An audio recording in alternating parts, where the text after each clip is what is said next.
Salut tout le monde, c'est Zedarka. Aujourd'hui on se retrouve pour une nouvelle vidéo de glitch sur GTA 5 Online en mise à jour 1.15 pour pouvoir avoir la Space Docker en online. Donc pour commencer ce glitch, vous devrez tout simplement avoir la Space Docker en mode solo. Donc pour ceux qui ne l'auront pas, je vous conseille d'aller dans la description de la vidéo pour pouvoir télécharger une save modée qui vous permettra d'avoir la Space Docker. Donc si vous ne l'avez pas comme moi, téléchargez la save.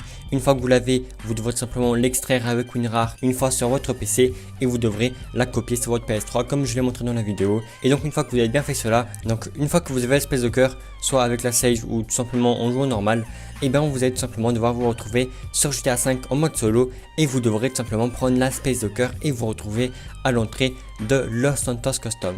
Donc arrivé à l'entrée de Los Santos Custom, vous allez devoir sortir votre téléphone et vous allez tout simplement faire une sauvegarde pour que le glitch fonctionne. Et donc une fois que vous avez fait votre sauvegarde, une fois à l'entrée de Los Santos Custom avec votre Space Docker, vous allez devoir quitter le jeu et par la suite vous allez devoir le relancer et cette fois-ci vous allez directement appuyer sur croix pour directement aller en mode online.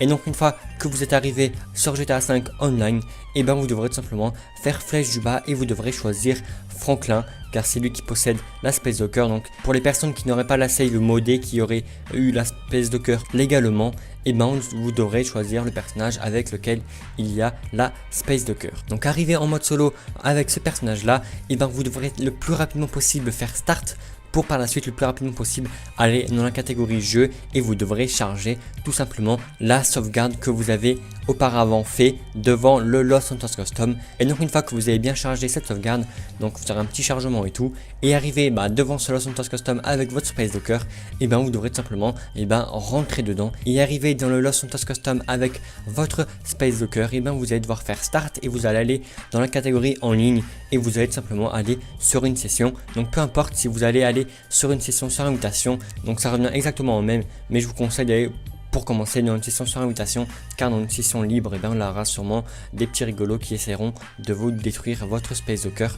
Et donc une fois que vous êtes revenu sur GTA 5 Online, comme je vous l'ai dit, je vous conseille d'aller sur une session sur invitation et arriver dessus, vous allez devoir faire start et vous allez aller sur le PlayStation Store et arriver sur le PlayStation Store, vous devrez très rapidement ou tout simplement directement le quitter. Et donc une fois que vous avez quitté le PlayStation Store, vous n'allez pas revenir là où vous étiez avant et vous allez directement être téléporté au Los Santos Custom, donc soit à l'intérieur ou soit tout simplement à l'entrée. Et donc une fois que cela a bien été fait, vous allez pouvoir apercevoir que vous aurez eu la Space Docker sur GTA 5 Online en mise à jour 1.15. Donc au passage, vous n'allez pas pouvoir la rentrer dans votre garage, c'est le seul inconvénient de ce glitch, mais je vous conseille quand même ce glitch car il est quand même assez fun et ça vous permettra de vous la péter soit devant vos amis ou sinon devant des inconnus si vous souhaitez faire ce glitch sur une session libre, mais c'est quand même assez risqué. Donc voilà, je pense à peu près avoir tout dit pour ce glitch. Au passage, au début de la vidéo, vous avez même pu voir une introduction qui m'a été faite par un américain. Donc dites-moi si vous l'aimez ou non. Moi pour ma part, je l'aime pas tant que ça car ça fait un peu Jules César ou un truc du genre. Et vous n'hésitez pas de donner vos avis en commentaire si vous l'aimez ou non. Au passage, si vous souhaitez voir l'introduction originale, je mettrai le lien de la vidéo de celui qui me l'a fait dans la description. Et je trouve qu'elle est quand même pas mal, mais c'est pas trop mon style. Donc voilà, je pense à peu près avoir tout dit pour ce glitch. En tout cas, il est quand même un tout petit peu long, mais vraiment hyper simple. Il faudra tout simplement bien respecter la manipulation que je réalise dans la vidéo, car sinon ça ne marchera pas. Et aussi, il faudra tout simplement la faire assez rapidement. Donc voilà, j'espère fortement que ce petit glitch vous aura plu et surtout qu'il vous aura été. Si c'est le cas, n'hésitez vraiment pas à mettre un petit pouce vert, ça me fera extrêmement plaisir. Nous essayerons d'atteindre les 1000 pouces verts pour ce glitch vraiment énorme qui vous permettra d'avoir la Space Docker sur GTA 5 Online. Au passage, vous allez pouvoir aussi avoir d'autres véhicules de vos choix, même si c'est des véhicules modded. Et donc voilà, je vous dis donc à très bientôt pour de prochaines vidéos de glitch sur Call of Duty ou sur GTA qui arriveront très bientôt sur ma chaîne. Et ciao tout le monde, bye.